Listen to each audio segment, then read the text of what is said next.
రణబీర్ కపూర్, ఆలియా భట్ జంటగా నటించిన బ్రహ్మాస్త్ర పార్ట్ 1 శివ ప్రేక్షకుల నుంచి మంచి స్పందన పొందింది.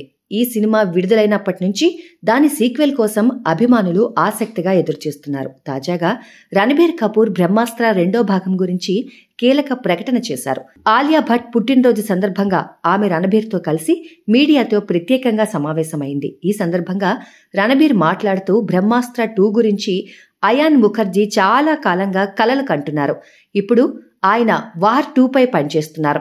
ఆ సినిమా విడుదలైన తర్వాత వెంటనే బ్రహ్మాస్త్ర 2 ప్రీ ప్రొడక్షన్ ప్రారంభమవుతుంది. ఈ ప్రాజెక్ట్ ఖచ్చితంగా జరుగుతుంది.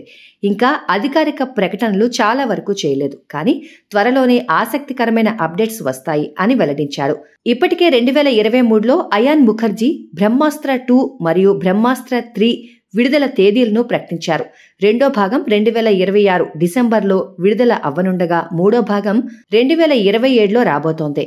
బ్రహ్మాస్త్ర మొదటి భాగంలో వారణాసి ఎపిసోడ్, హిమాలయాల్లో జరిగిన క్లైమాక్స్, ఇలా ప్రతి సీన్ చూస్తుంటే మంత్రముగ్ధులైపోయారు జనం. స్పెషల్ ఎఫెక్ట్స్ అత్యంత ఉన్నతంగా ఉన్నాయి. శివ తన అగ్ని శక్తిని ఎలా నియంత్రించాలో నేర్చుకునే శిక్షణా ఘట్టం అద్భుతంగా నిలిచింది. చివరి ఘట్టం మరొక లోకంలో ఉన్నట్లు అనిపించేలా ఉంటుంది. ప్రతి సన్నివేశాన్ని అత్యంత జాగ్రత్తగా డిజైన్ చేశారు. భవిష్యత్తులో భారతీయ ఫ్యాంటసీ సినిమాలకు ఇది ఒక గోల్డ్ స్టాండర్డ్గా నిలుస్తుందని చెప్పొచ్చు. మరి బ్రహ్మాస్త్ర 2వ భాగం ఎలా ఉండబోతోందో చూడాలి.